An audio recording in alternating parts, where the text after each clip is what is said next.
Hi Westcity community, it's Kelly here. Look, I lead an initiative called Grassroots Rwanda, and it's a project in the mountains of Rwanda down in the south. It's an area actually just not far from Burundi, and when you think about Rwanda, you probably think of it in sub-Saharan Africa. You think it's going to be dry and arid, and nothing can be further from the truth. It's mountainous, it's got a regular rainfall, it's incredibly beautiful. And down in that area, we help women into self-help groups where they can form a business and ultimately provide for themselves and their family. Look, this initiative has been supported by the Westcity Common Purse for the last 4 years. And during that time, we've helped 2,000 women into these groups, which is an incredible effort. You know, in the groups, they come together every week and they do the savings and they get regular training so that after about 6 to 12 months, they can actually start these small businesses. And they can do this completely independent of us. And in the long term, they don't need us. I mean, isn't that just brilliant? You know, not only do they get the economic changes and that personal growth and that sense of self-worth, but they actually also gain friendship because they join a group of 20 that they stay with for life. They belong.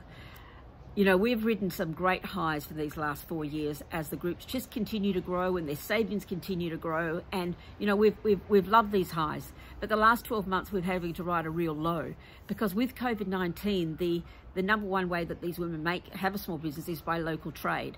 And all the markets have been shut for a period of 6 months. You know, during that time, the women were not able to work and they weren't able to trade. They were just living subsistence, perhaps, you know, just farming around their immediate home and trading with neighbours in a more of a barter system. And recently I heard from the women that I was just saying every woman is bankrupt and every group is bankrupt. I don't know, when you hear those words, your heart just plunges, doesn't it? But it's completely understandable because you had to use all of your savings just to survive. But, you know, when I ask them, you know, how are you going to go? Are you going to be okay?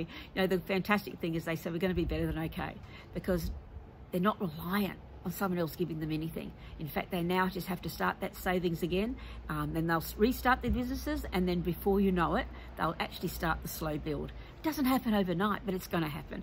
You know, in the coming year, we're going to once again, through the Common Purse, support Grassroots Rwanda for 3 villages, which is 30 groups, which means it's about 600 women will be able to completely change their lives. You know, for the most part, we will start new groups so that communities can get reinvigorated. But we're also going to do a small loans program where the loans will be made to the groups, not to the women, to the groups that they can actually give to the women who have been in those groups for 3 to 5 years so they can accelerate their growth. And then once they repay the loan, we'll be able to use that same money and give it to another group. You know, it's a fantastic thing that we've been able to do for these last years. And I'm encouraging you, give again in 2021 to the Westcity Common Purse because you know what? In our own way, we really are getting to change the world.